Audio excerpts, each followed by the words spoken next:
नमस्कार, स्वागत आप सभी का सत्ते पे सत्ता में। आपके साथ मैं राजेंद्र। शुरुआत करते हैं इस कार्यक्रम की महिलाओं की आत्मनिर्भरता की खबर से।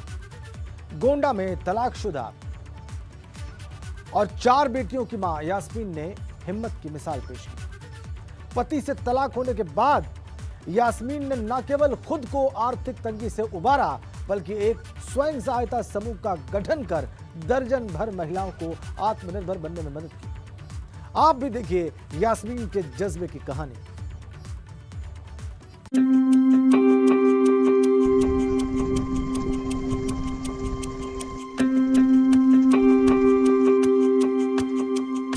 ये है कटरा ब्लॉक के सरवागरपुर जयसिंह गांव की रहने वाली यास्मीन, जिन्हें 2 साल पहले इनके पति ने केवल इसलिए छोड़ दिया था क्योंकि यास्मीन केवल लड़कियों को जन्म दे रही थी।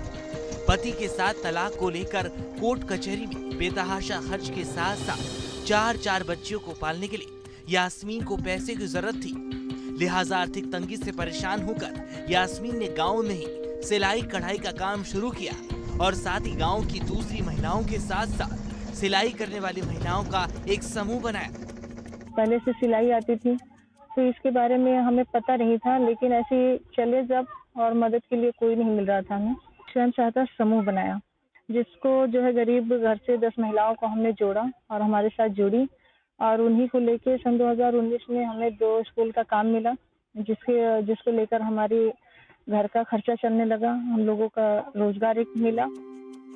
मुख्य विकास अधिकारी के आदेश पर यास्मीन के समूह को बेसिक शिक्षा विभाग के स्कूलों के करीब 3000 ड्रेस सिलने का काम दिया गया, जिसके एवज में समूह को करीब 3 लाख रुपए मिले, जिससे यास्मीन को अपना बैंक लोन चुकाने में मदद मिली। बाकी पैसों को सदस्य महिलाओं में बराबर बांट दिया गया। लोन निकाले थे हम, तो लोन का पैसा दिए, बैंक में पूरा फाइनल कर दिए हैं। मशीन लाए 4-5, उसका पैसा दिए सर, और बाकी जो बचा हम लोग में जैसा वो हम लोग बराबर दिन कर दिए हैं। आज यास्मीन और उसके समूह दिन दुनी रात चौगुनी तरक्की कर रहा है। खुद गोंडा के सीडीओ भी यास्मीन और उनके समूह की सराहना कर रहे हैं। यास्मीन नाम की महिला है जो समूह को लीड कर रही हैं और उनके द्वारा इस क्षेत्र में बहुत अच्छा काम किया गया है। शिक्षा के विद्यालयों के लिए दिया गया है, तो उसमें इन्होंने ड्रेस सिलाई का काम किया है इस समूह ने, और उनको करीब 3 लाख रुपए का प्रॉफिट इसमें हुआ है। उन लोगों को जो सिलाई का पैसा मिला है, तो इन्होंने बहुत अच्छा, इससे इनको समृद्धि मिली है। यास्मीन और उनके समूह आज सफलता की नई कहानी लिख रहा है। ये यास्मीन की मेहनत और लगन का ही नतीजा है कि वो इलाके के बाकी महिलाओं और समूह की दूसरी महिलाओं के लिए एक मिसाल बन गई है और आज जिला प्रशासन भी उनकी सराहना कर रहा है। एबीपी गंगा के लिए गोंडा से कृष्ण कुमार की रिपोर्ट। और अब रुख करते हैं काशी का। वहां नन्ही उम्र में ही काशी की एक बेटी कमाल कर रही है। महज 6 साल की आर्या से जो भी मिलता है उसे इसकी बुद्धि और ज्ञान को देखकर हैरान हो जाता है। चलिए आपको भी मिलवाते हैं काशी की इस गूगल गर्ल से।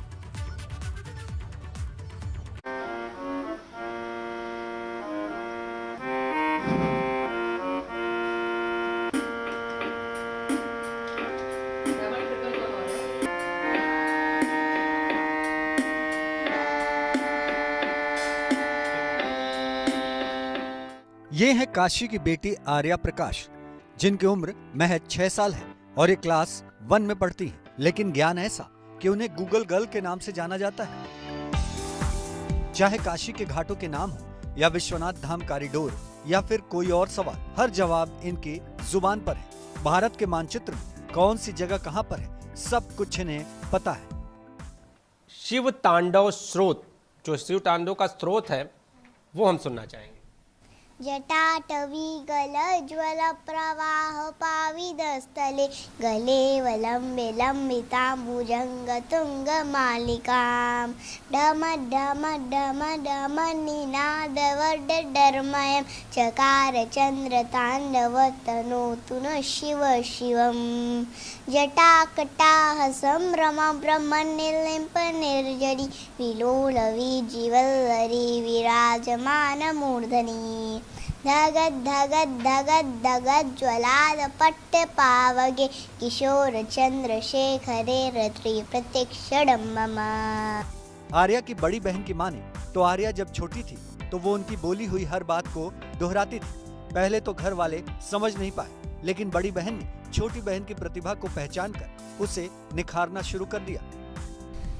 जी, क्योंकि मैं जब भी बोलती थी तो जो भी बोलती थी वो ये कॉपी करती थी।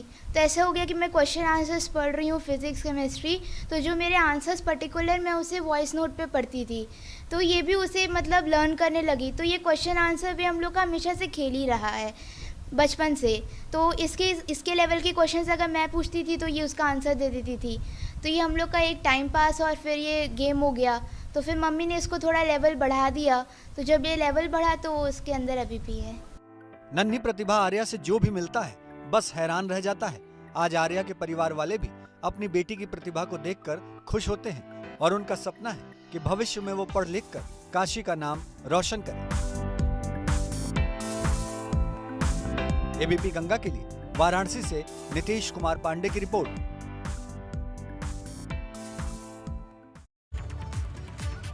अक्सर महिला पुलिसकर्मियों को आपने अपने नवजात बच्चे के साथ ड्यूटी करते हुए देखा होगा। कई बार इस तरह के फोटो सोशल मीडिया पर वायरल भी होते हैं। एक तरफ मां का फर्ज, दूसरी ओर ड्यूटी का प्रेशर, और ऐसे में आगरा एसएसपी ने मातृत्व के प्रति संवेदनशीलता दिखाते हुए 2 गृह यानी शिशु गृह बनाने का फैसला किया है, ताकि महिला पुलिसकर्मी निश्चिंत होकर अपना ध्यान अपनी ड्यूटी पर दे सकें।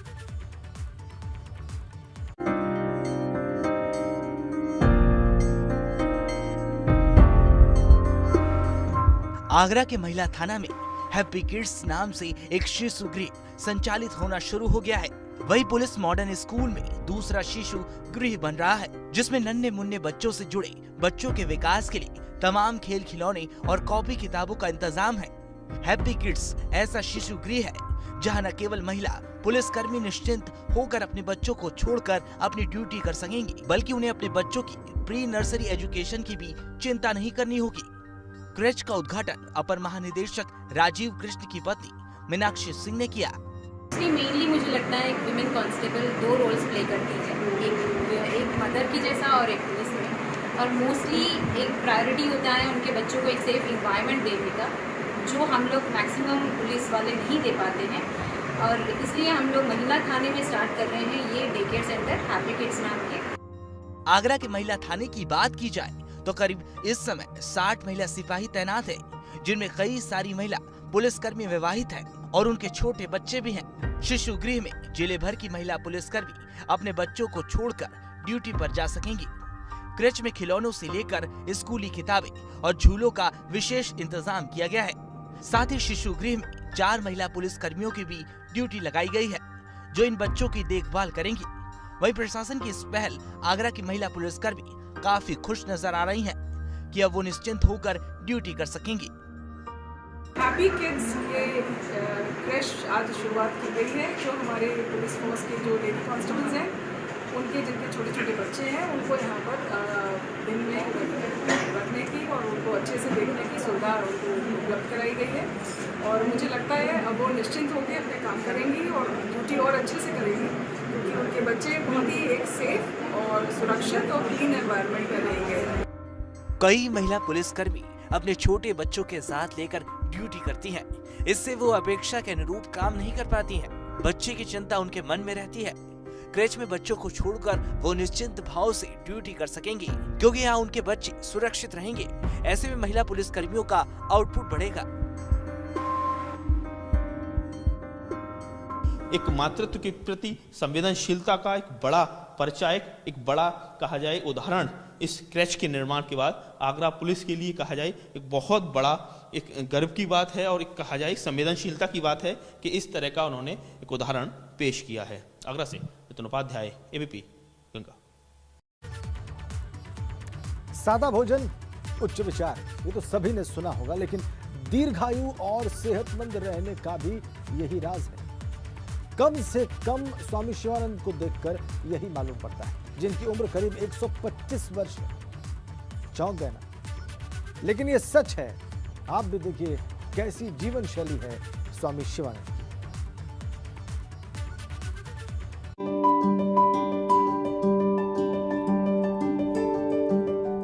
स्वामी शिवानंद महाराज, जिनकी आंखों के सामने ना जाने कितनी पीढ़ियां गुजर गई। पासपोर्ट और आधार कार्ड पर अंकित जन्म तिथि 8 अगस्त 1896 के मुताबिक स्वामी शिवानंद की उम्र इस समय करीब 125 साल है, लेकिन इस उम्र में भी वो पूरी तरह चुस्त दुरुस्त हैं।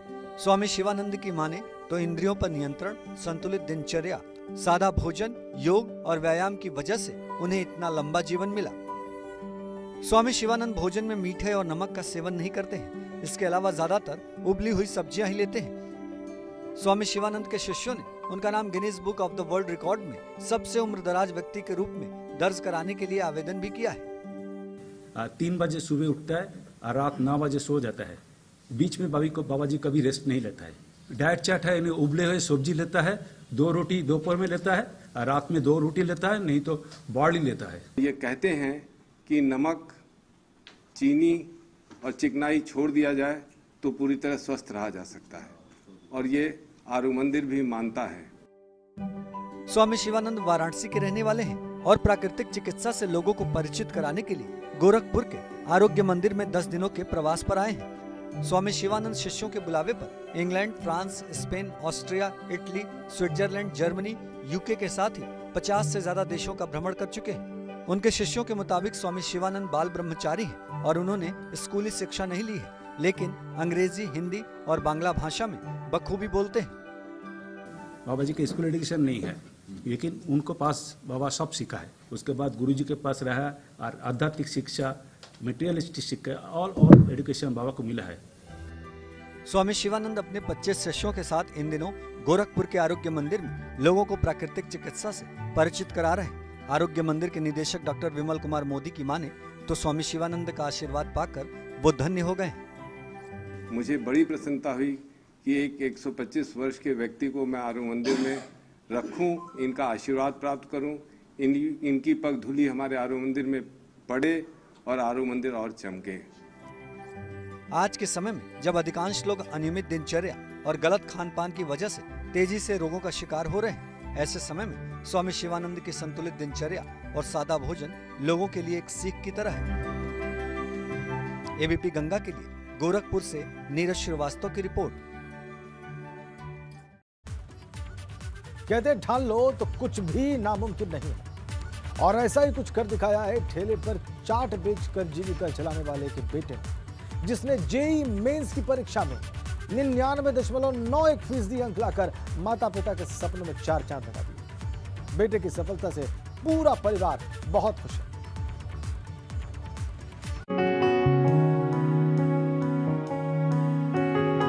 ये है गोरखपुर के बशारतपुर में रहने वाले छात्र विवेक गुप्ता। बीते सोमवार को जेईई मेंस का रिजल्ट आने के बाद विवेक के पूरे परिवार में खुशी की लहर दौड़ गई, क्योंकि विवेक ने जेईई मेंस की परीक्षा में 99.91% अंक हासिल कर शानदार प्रदर्शन किया है। विवेक के मुताबिक उनका अगला लक्ष्य जेईई एडवांस में सफलता प्राप्त करने का है, जिसके लिए वो जी तोड़ मेहनत कर रहे हैं। वहीं वो अपनी सफलता का श्रेय अपने परिवार और गुरुजनों को देना नहीं भूलते। जो भी फाइनेंशियल सपोर्ट था पिताजी ने दिया, माताजी ने दिया, और भैया के हेल्प से, बड़े भैया सबसे जो है हमारे, उनके हेल्प से, फाइनेंशियल सपोर्ट की हेल्प से हम जो भी फाइनेंशियल खर्च आते थे हमारी तैयारी के दौरान, जो कि हम एबीसी क्लासेस से करते थे, सारा फाइनेंशियल सपोर्ट पापा कहीं ना कहीं से वहन कर लेते थे। आगे का लक्ष्य अभी IIT जेईई एडवांस हमको देना है, उसके लिए प्रिपरेशन कर रहे हैं। उम्मीद करते हैं कि उसमें भी अच्छा आएगा। 3 भाइयों में सबसे छोटे विवेक बचपन से ही मेधावी रहे हैं और परिवार में आर्थिक तंगी होने के बावजूद कभी हिम्मत नहीं हारी। वहीं विवेक के पिता ने आर्थिक परेशानियों को कभी बेटे की पढ़ाई में रुकावट नहीं बनने दी। शुरू से ही मतलब कि जब देखे कि सब बच्चे टैलेंटेड होते चले जा रहे हैं, तो हमने कहा चाहे जो भी परिश्रम करना पड़े हम इन लोग के लिए करेंगे।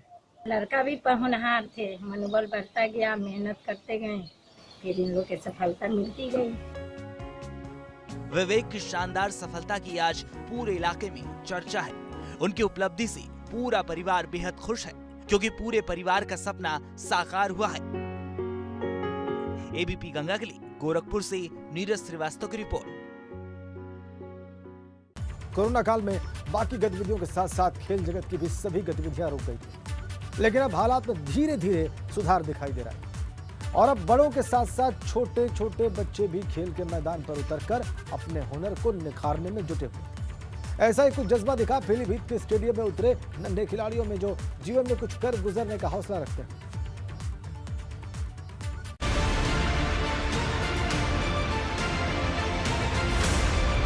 ये तस्वीरें हैं पीलीभीत के गांधी स्टेडियम की, जहां छोटे छोटे बच्चे अपनी प्रतिभा निखारने में लगे हैं। इन बच्चों में कोई विराट बनना चाहता है, कोई रैना तो कोई सचिन की तरह बल्लेबाज बनना चाहता है। इन बच्चों का कहना है कि लॉकडाउन में मोबाइल और कंप्यूटर गेम से ऊब गए हैं, अब तो मैदान में ताइक्वांडो, क्रिकेट में अपना नाम करना चाहते हैं।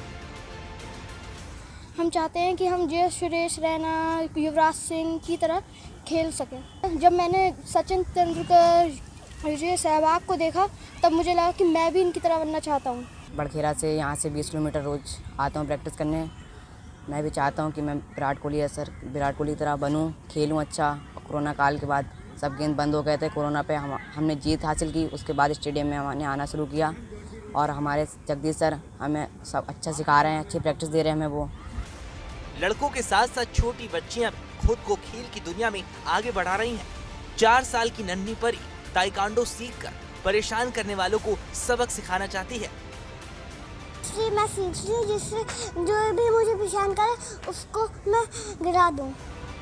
वहीं सीनियर्स खिलाड़ी भी स्टेडियम आने वाले बच्चों को पूरी तरह मदद कर रहे हैं और दूर दूर से आ रहे बच्चों के हुनर को तराश कर उन्हें आगे बढ़ने की प्रेरणा दे रहे हैं। और बच्चे लगातार खेल रहे हैं, ये खुशी का विषय है क्योंकि यही बच्चे हैं आगे जाके कहीं ना कहीं सहवाग, सचिन या धोनी बनेंगे। तो मेरा प्रयास रहा है कि बच्चे अच्छा खेलें और यहाँ से कोई ना कोई पीलीभीत से निकल के जाए और एक नाम करे पीलीभीत का। कोरोना का खतरा अभी पूरी तरह से टला नहीं है, लेकिन खेल के जरिए अपनी इम्यूनिटी बढ़ाने का आइडिया भी बुरा नहीं है। इसलिए लंबे अरसे के बाद एक बार फिर से स्टेडियम में खेलने के लिए बच्चों की भीड़ जुटनी शुरू हो गई है। एबीपी गंगा के लिए पीलीभीत से विक्रांत पंडित की रिपोर्ट। और आइए अब रुख करते हैं कन्नौज का, जहां पर पीएम मोदी के आत्मनिर्भर बनने के संदेश से प्रेरणा लेकर युवा वर्ग नई नई खोज करने में लगा हुआ है। और ऐसी ये खोज की है इंटर की परीक्षा पास कर चुके छात्र गौरव ने, जिसने कबाड़ से बेहद कम पैसों में ऐसी डिजाइनिंग मशीन तैयार की है जो मिनटों में मुश्किल से मुश्किल आकृति को कागज पर बना देती है। आप भी देखिए।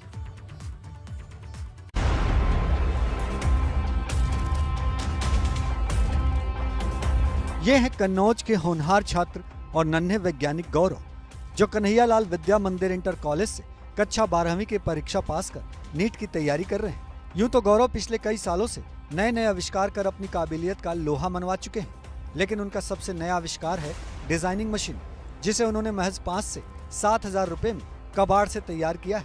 इस मशीन की खास बात यह है कि ये कुछ ही मिनटों में बड़ी से बड़ी और मुश्किल आकृति को तैयार कर देती है। बाहर मशीन की इसकी कीमत अराउंड 55,000 रुपये तक पड़ती है और मैंने इसको 5-7 हज़ार रुपये में बना दिया है। इसमें ज़्यादातर चीज़ें मैं बाहर से नहीं लाया हूँ, मैंने खुद ही बनाई है इसको।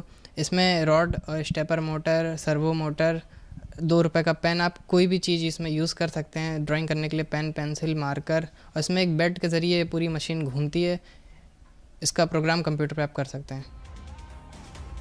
गौरव ने अपने घर के अंदर एक छोटे से कमरे में प्रयोगशाला बना रखी है और इस प्रयोगशाला में वो पहले भी कई काम की चीजें बना चुके हैं। गौरव ने आंखों पर चश्मे जैसी लगाई जाने वाली एक ऐसी इलेक्ट्रॉनिक डिवाइस बनाई है जो आंख की रोशनी गंवा चुके दिव्यांगों के लिए काफी मददगार साबित हुई है। इसके अलावा ड्रोन कैमरा और थंब से बाइक स्टार्ट करने की डिवाइस भी बना चुके हैं। गौरव को इन उपलब्धियों के लिए कई जगह सम्मानित भी किया जा चुका है, लेकिन गौरव का सपना देश के लिए एक ऐसी डिवाइस बनाने का है जो देश के जवानों की रक्षा कर सके और आतंकवादी गतिविधियों पर नजर रख सके। कि मैं रक्षा के क्षेत्र में कुछ करूं, डिफेंस के लिए कोई मशीनें बनाऊं, बॉम्ब डिटेक्टर वगैरह।